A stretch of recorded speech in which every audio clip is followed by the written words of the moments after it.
Hey, practice owners, welcome to video 2 in our 2026 marketing series. I think this is maybe the most important video in this series. Now, we have tactical, strategic things that are going to really show you the implementation frameworks that we use to generate results for our clients. But I think without the conceptual knowledge of why this stuff makes sense, you're going to continue to have uncertainty around your marketing investment. So I really think that this one doesn't have the flashiest title, but I really believe this might be the most important video in the series. Today, we're going to be talking about discounting trade-offs, ROI, and budget prioritization. And really, this MedSpa Growth Accelerators formula title, I think, is very fitting because this is going to help you understand the right levers to pull to generate the results you're looking for from your marketing investment with confidence. So first thing, I just wanted to address this as a separate kind of item, a precursor to the conversation today, which is just the debate on discounting. So I have a whole video on our YouTube channel where we talk about the debate around discounting, because one of the things you hear a lot from consultants is that discounts will attract the wrong types of clients, that you're cheapening your brand. And the reality is that's an incomplete analysis of what's going on here, because when you discount and run promotions specifically to attract new clients as a one and done, as you up the ante on your offer attractiveness, you lower your customer acquisition cost. And the opposite is true, right? If I have less attractive introductory offers to get people to visit my med spa, I'm going to pay more to acquire a client. So at a surface level, that soundbite sounds good, but it doesn't explain the full context and the trade-offs of the decisions that you're managing. The other thing that I think it misses, which is this, it's really the opportunity to create perception through experience and to prove your value. If we really believe we're going to provide an exceptional service that's going to set us apart and get people coming back for months and years to come, then the best way to show people is to prove it and show people by getting their butt in the seat. So one of my favorite quotes in marketing I use all the time is right here from a book called The Advertising Effect. And it's action changes attitude faster than attitude changes action. Right. Going to my next slide here. If I were to ask you your favorite restaurant, you're inevitably going to name a restaurant you've actually been to. And that's because engagement and interaction impacts favorability than anything you can do in your marketing message. So make sure you understand the full context of what's going on when you discount. And we're going to go deeper into that right now as we talk about correlation amongst data points. So again, correlation is how certain numbers will move up or down together or in an inverse, right? So in opposite directions. And so these are some very important concepts to understand. And this is something I feel like nobody zooms out to really see clearly, but when I explain it, you'll understand that all of these things are just inherently true and they impact how you manage your marketing investment. So let's go through, I think it's 4 correlation principles we have here. Correlation principle number 1 when you're planning your marketing investment is what I just said. The cost to acquire a client will go down, meaning it's cheaper to acquire a client when the attractiveness of your offer goes up. So to illustrate that point, when you run an ad where maybe the call to action is simply to schedule a consultation, in our experience, you might pay $300 or more to get a single client. So for every $1,000 you spend, you might see only 3 clients. Whereas if you run a really attractive new patient special offer for a facial, for example, we've had clients that have crazy numbers as low as like $10, $20, $30 to get a client through the door for a facial. So the basic reality here, though, is as the offer attractiveness goes up, your cost to acquire a client goes down, which means you see more clients for the same amount of money. Now, that's not the end-all be-all data point, but that is true. So let's go to correlation principle number 2. The greater the deal, the lower the average client quality. So when people say you're going to attract bad clients, you're going to attract the wrong types of clients when you run discounts, on average, it is true that you will get lower client quality on average. But the important thing to pay attention to here, what might be catch rate. For example, if I spend $1,000 to get 10 clients and only 5 of them are good quality clients that stick around, well, then I have an effective customer acquisition cost of $200 to get those 5 clients that were the good clients, right? $1,000, I saw 10, but only 5 were good. So I'll call it 5 for $1,000, $200 acquisition cost. Now, if I use a non-discount based strategy where I'm just winning on reputation alone, I might only see 3 clients from the get-go.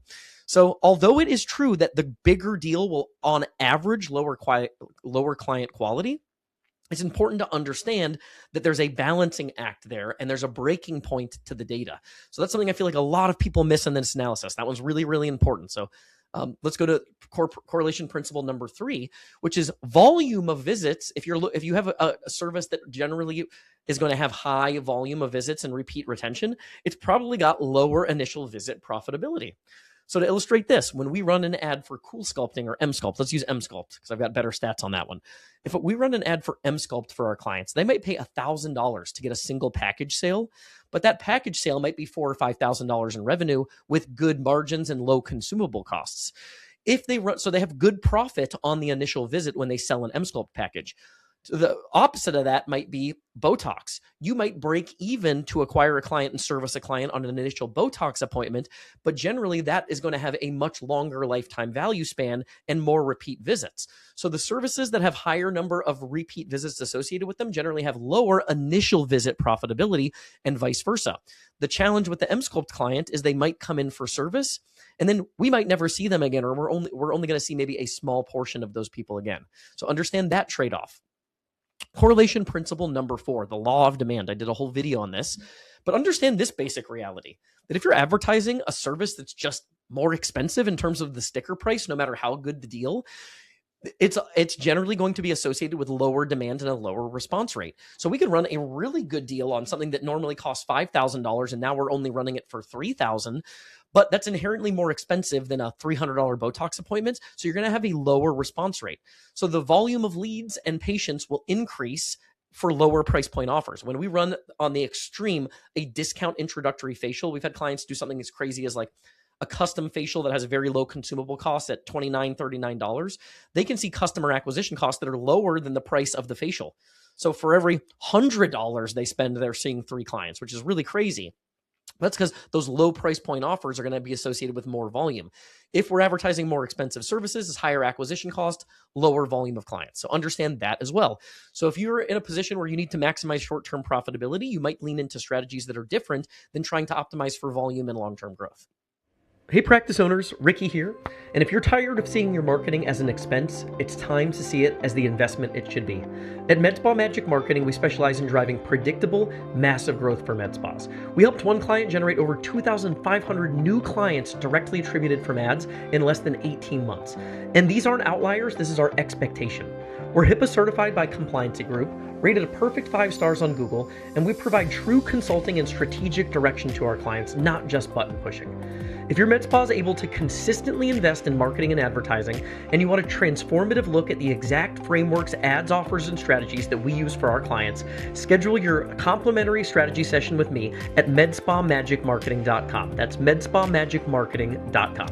So let's go into some big picture perspectives on measuring ROI. So let's get really clear on, hey, we're marketing as an investment. We want this thing to produce a return. I'm not doing this as an expense. If this is an expense, we shouldn't be doing it in the first place. And I want this to be as measurable and tangible as possible. But I want to illustrate a problem with a patient guarantee model. So I'm not saying we'll never do this. We're a marketing agency for those of you who don't know. We might be forced into this at some point because I think these things inherently work because they seem like a risk reversal mechanism, right?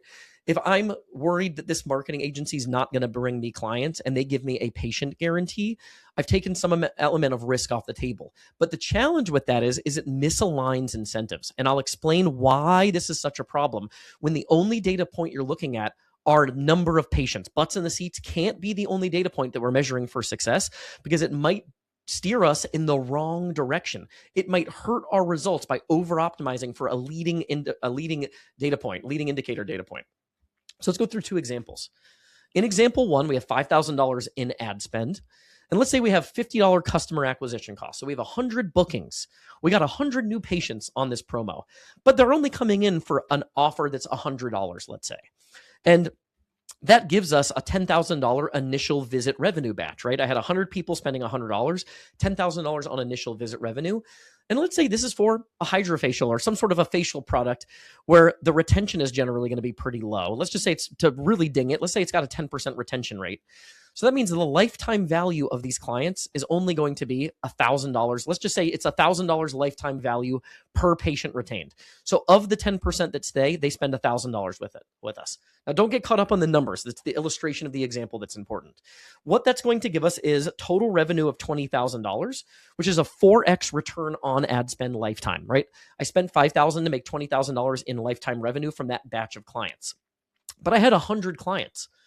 So if all we're worried about is client bookings, this is going to look like a much more successful ad than scenario 2 that I'm going to say is only bringing us 20 bookings. So that same $5,000 has now brought us only 20 bookings. We have a 5 times greater cost of customer acquisition. So we're seeing 20 instead of 100. But let's say those people are ready to spend. They're spending $1,000 on initial visit, Botox, filler, laser products, whatever it is. They're good quality clients that are coming prepared to spend.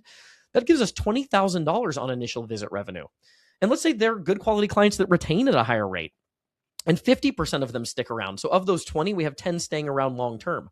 So now we have 1,500, and they spend a little bit more. So it's $1,500 lifetime value per patient of the ones that do stay. That would mean we had $35,000 in revenue generated from that batch of clients, which is a 7x return on ad spend. So that shows you why optimizing for patient bookings alone can be a mistake and can steer you in the wrong direction by overly optimizing for a leading indicator data point without seeing the big picture.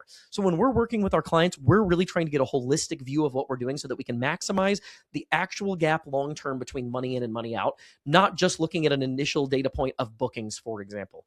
Now, there's a breaking point in the math. A lot of times those 100 bookings, what we'll see is, even with a lower retention rate, we have so many more at-bats that that's a better place to spend our ad dollar. So even if the patient quality is lower and the retention percentage is lower, so relative percentage is lower, we're seeing so many more patients that the volume, even though the catch rate is lower, still gives us more revenue. We actually see the scenario 1 generally playing out better more often than not. But again, it can't be the only data point. So that was to illustrate why you can't look at butts and seats as the only data point. It might steer you to strategies that are attracting the wrong types of clients, strategies that don't lead to retention, prioritizing and promoting the wrong services, etc.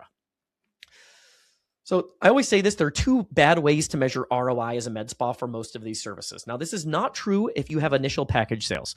So if you're doing laser hair removal, I want to measure the success of the package sale as if nothing else happens, because it's a pretty small percentage of your laser hair removal clients that are going to come back that are going to turn into a Botox client or a weight loss client. I would say just consider that icing on the cake. So if you're talking about package sales, an M-Sculpt session package, laser hair package session, something that's like high ticket that has low retention, you can measure that simply, right? You can look at what did it cost to acquire the client and how much revenue did we generate on the initial package sale? And that can give us a perspective on ROI.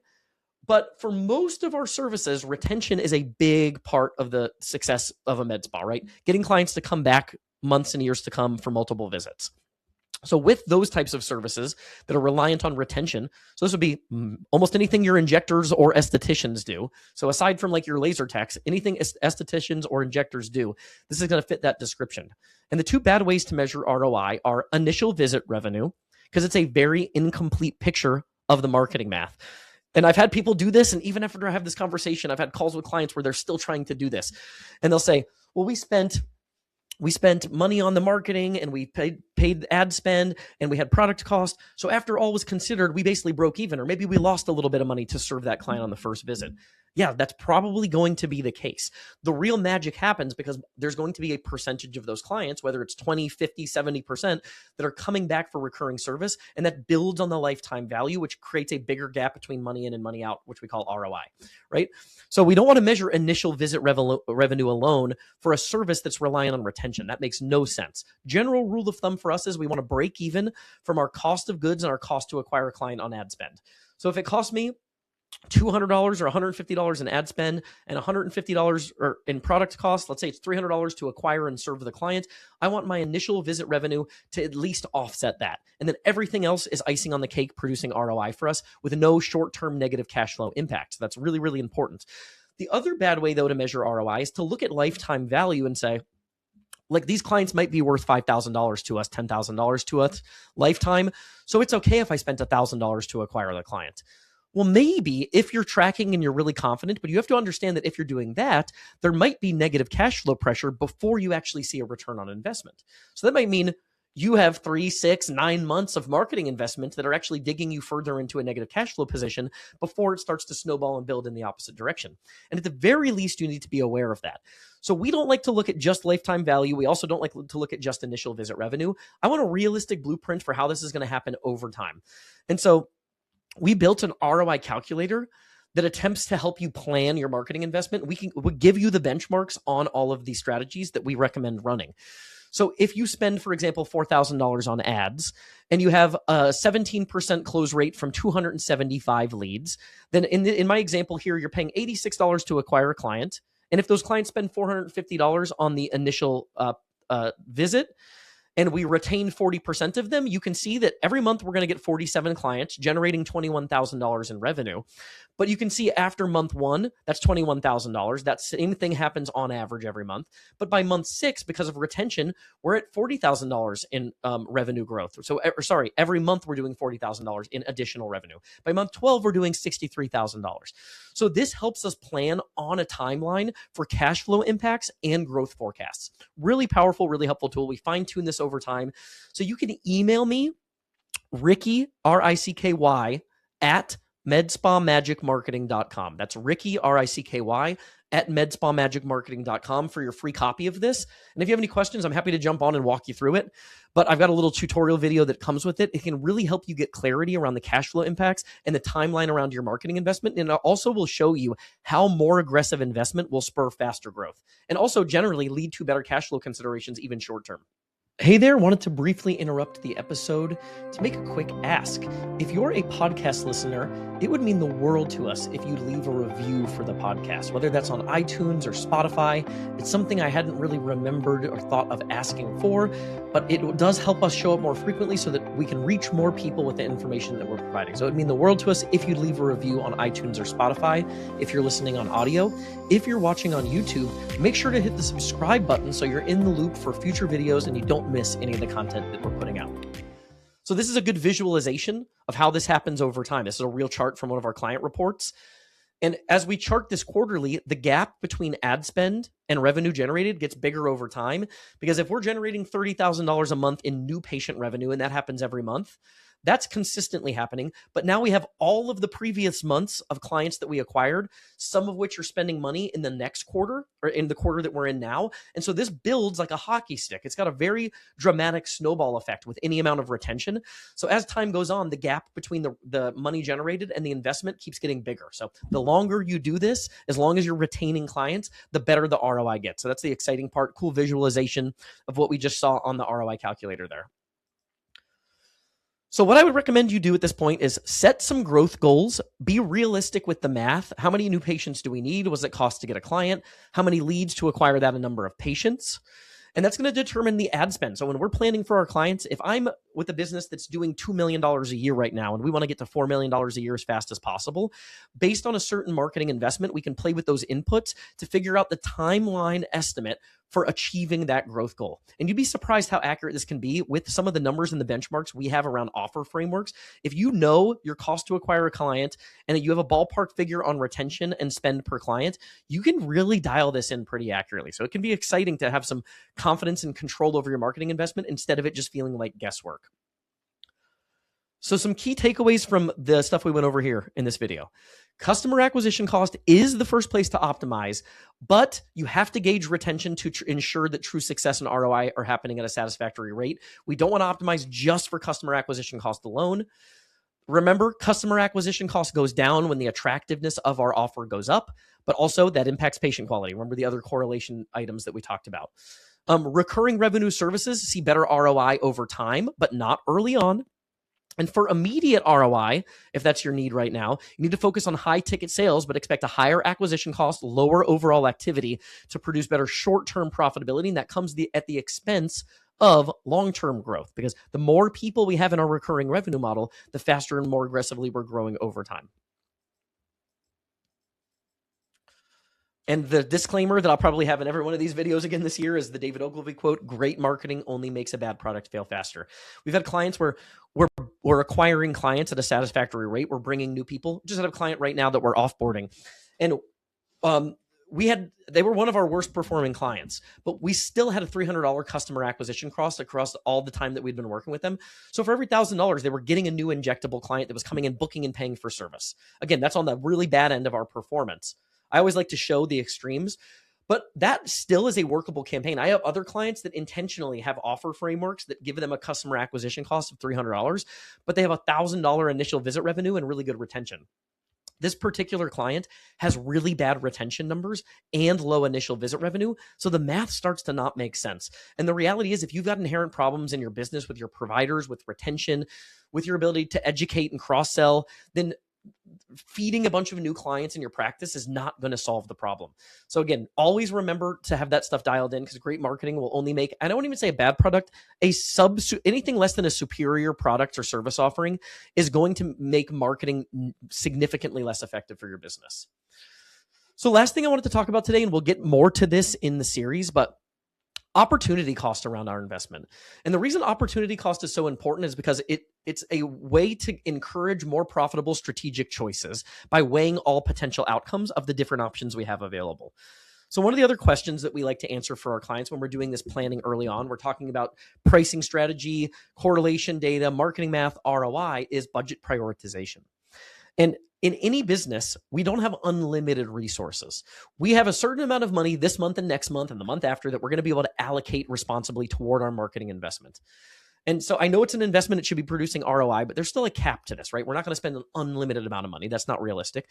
So there's an opportunity cost, and we have to figure out where's the best place to spend our money and in what order. And one of the other mistakes I see people make is they're doing a little bit of everything. And in reality, there's probably one thing that's working significantly better than the other things. And if you allocated your entire marketing investment to the thing that's actually producing the best bang for your buck before diversifying, you'd see a lot better, faster, more predictable growth in your med spa. So here's the general framework and blueprint that we use. Sorry, I've got a phone ringing here. But here's the general blueprint that we use for most of our med spa clients in terms of budget prioritization. And this can be different in terms of like step 1 and step 2, phase 1 and phase 2. But if you're under $100,000 a month in your med spa right now, I would argue that there's no reason you should be doing more than one thing with maximum investment. So you can do other things that don't require money, maybe require your time and energy, like networking, boots on the ground, guerrilla marketing, those types of things. But in terms of advertising investment, you need to find one thing that you can pump money into that's going to generate the best result. Way more often than not, this is meta ads right now for us in 2026. So Facebook and Instagram ads are still the best arbitrage opportunity med spas have to acquire new clients. So if you're under 100K, I would be solely focused on meta ads with a good lead intake and conversion and tracking system on the back end. Again, I'm going to show that throughout the series. Once you get past that number, now we can talk about a Google Ads investment, right? So if you're past $1 million, $2 million range, now we can be doing Facebook, Instagram, and Google Ads in combination. After your multi-million-dollar med spa and beyond, at that point, I recommend incorporating an ongoing SEO investment, search engine optimization. Very counter to what a lot of you are hearing. I'll explain why as we go through this series. I'm an SEO person by trade. We've had clients featured in Forbes, GQ, Real Simple, Everyday Health. We do stuff on the SEO side I think is unparalleled in our space. Still, for us, it needs to pass the burn test. And so I want the SEO foundation in place when we start, but I don't want an ongoing SEO investment until I've already been pumping aggressively my meta ads and Google ads that have a direct response mechanism that allows us to have confidence in the return on investment with accuracy. And then we can get into all sorts of other things beyond that, offline marketing. And this can change every year. Every year, we're going to reevaluate this, because if tomorrow there's a massive arbitrage opportunity with Spotify ads, and that's the thing that works best because the targeting makes sense and we're able to generate a result, we will put Spotify ads first on this list. So this is not an arbitrary thing that we're just putting there that we're going to stick to forever. This is just right now, if I owned a med spa, where am I putting my ad dollars in order so that I can produce the best bang for my buck and expand only as necessity requires? So that's really important. We call this just our med spa magic method. This is the ramp up period for how to grow your med spa in terms of budget prioritization. And we're going to go into all of these individual services and strategies in great detail in the coming series. But again, I think this is a really important video. I would encourage you to go back and watch those correlation items, because you'll understand every decision you make, there's an equal and opposite reaction happening to another data point. And if you can understand the interplay between these data points, you can make much smarter decisions to guide the ship in the right direction and ensure maximum growth in your med spa. Thanks all, and we'll see you on the next one.